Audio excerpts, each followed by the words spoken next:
The Bell X-1 aircraft, nicknamed Glamorous Glennis, and flown by Captain Charles Chuck Yeager, was the first piloted airplane to exceed the speed of sound in level flight on October 14, 1947. The fuselage was shaped like a bullet. It had thin wings and a slab tailplane for controlled flight at the speed of sound and beyond. It was the first of the X-planes, a series of American experimental rocket planes designed for testing new technologies.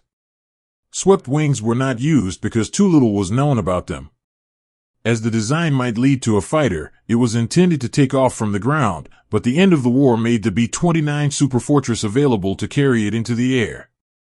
The X-1 was in principle a bullet with wings, its shape closely resembling a Browning .50 caliber machine gun bullet, known to be stable in supersonic flight. The shape was followed to the extent of seating its pilot behind a sloped, framed window inside a confined cockpit in the nose, with no ejection seat.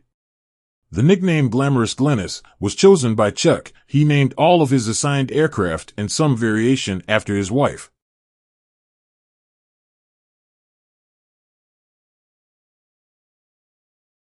Two nights before the scheduled flight date, Chuck broke two ribs when he fell from a horse.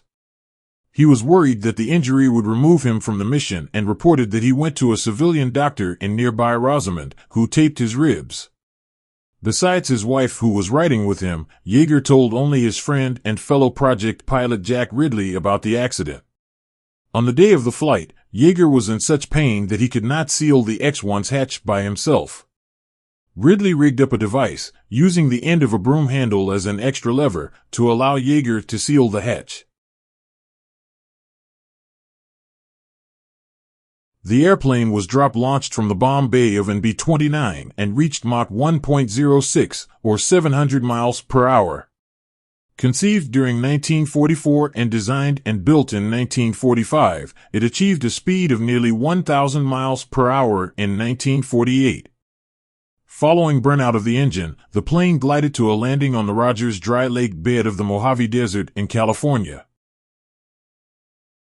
A derivative of this same design, the Bell X-1A, having greater fuel capacity and hence longer rocket burning time, exceeded 1,600 miles per hour in 1954.